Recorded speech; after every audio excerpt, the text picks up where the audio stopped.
Okay, so maybe sometimes things can be a bit confusing. So today I want to talk about what intentional action and what does that actually mean? Because, I say it quite often here on my channel. And when we're talking about becoming your highest self, manifesting your dream life, stepping into that dream version of you, I always say think differently, speak differently, affirm differently, and then to take intentional actions. But today I want to talk a bit about what that actually looks like in real life because it's not always cute and it's not always comfortable. This week, I had to take some serious intentional action in my own life. God opened a door for me, a real opportunity in my real estate journey. And I had a choice. I could walk through it or I could let fear close it up for me. And I'm going to be honest with you. I was shaking in my boots, okay? Because the action I needed to take, I had to start calling other investors, networking, putting myself out there, introducing myself in spaces that I've never fully stepped into before. And listen, I'm a real estate agent and I'm also stepping into being a real estate investor. But even with that, I hadn't been going all in at all. And so if I'm being real, part of it was fear of rejection, fear of sounding foolish, fear of what they're going to think of me, fear of not knowing what exactly to say. And sometimes we don't even realize the fear is what is actually holding us back. We just think it's like, oh, it's too hard. I don't have the network. I'll do it later. That's exactly what I did. I told myself, I'm going to focus on my coaching business right now. I'll come back to real estate later. But really, that was the fear talking. Eventually, you will hit a point where it's either now or never, right? Because when God opens that door, you don't get to sit there forever debating it. You either walk through it or you watch it close. So I started making those calls. And let me tell you, I was not perfect. I fumbled my words. I got nervous. I didn't always say the things that I wanted to say, but I had to keep going. And that's the part people don't talk about.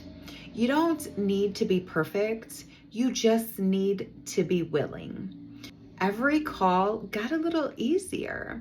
Every conversation built a little bit more confidence within me.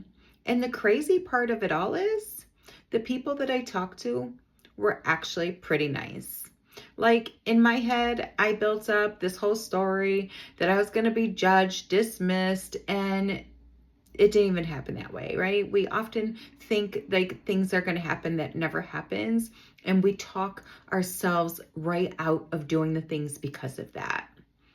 And this applies to every part of your life, not just business, but your healing journey, your relationships, your body goals, becoming that new version of yourself. Sometimes you're not even scared of failing.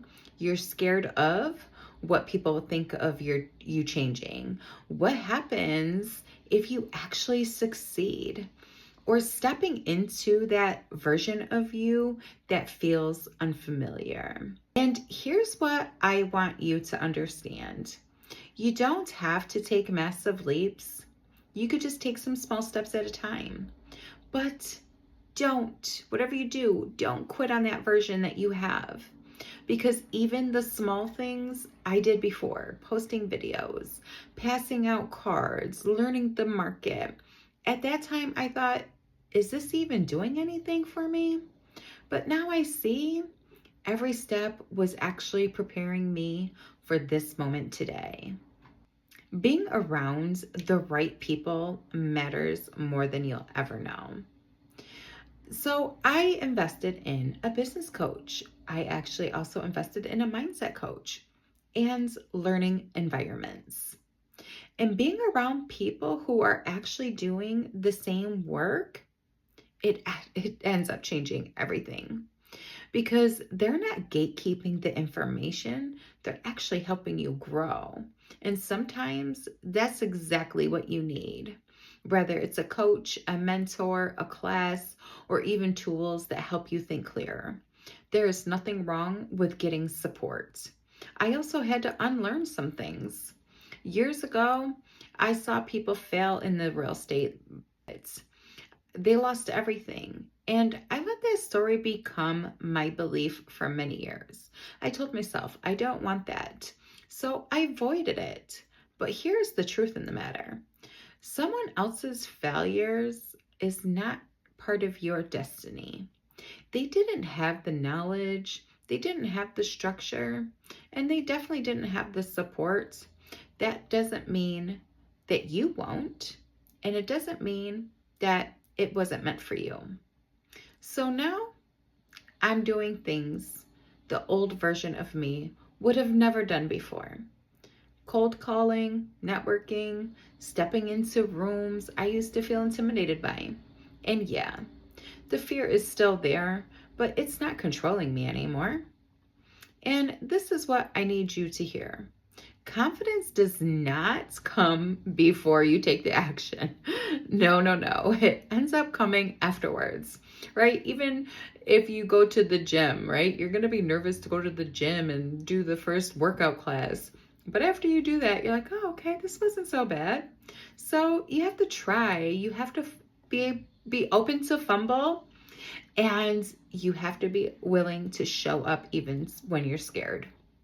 And that's how you end up becoming that dream version of yourself, that brave version of yourself. So if you take anything from this video, let it be this. Don't let fear stop you from taking intentional action, because what you should really be afraid of is this: the life that won't happen for you if you stay the same. So take that step, even if it's small, even if it's a bit messy, and even when you're scared. Because every step is building a new version of you. And literally, I was shaking trying to make these calls. Like, oh my goodness, yes, it was a whole big to do, right? But it is, and it worked out. And now, I went back, and the next day, I had to do like 3 days of these calls, and this week I have to do it again. You continue to build, you continue to get more confidence as you continue to get outside of your comfort zone. And let me tell you, the biggest death sentence that you will get is if you stay in your comfort zone. That will keep you feeling so stuck and so unfulfilled in your life. So don't stay there, babe. You got this. Love you, and I'll see you in the next one. Bye.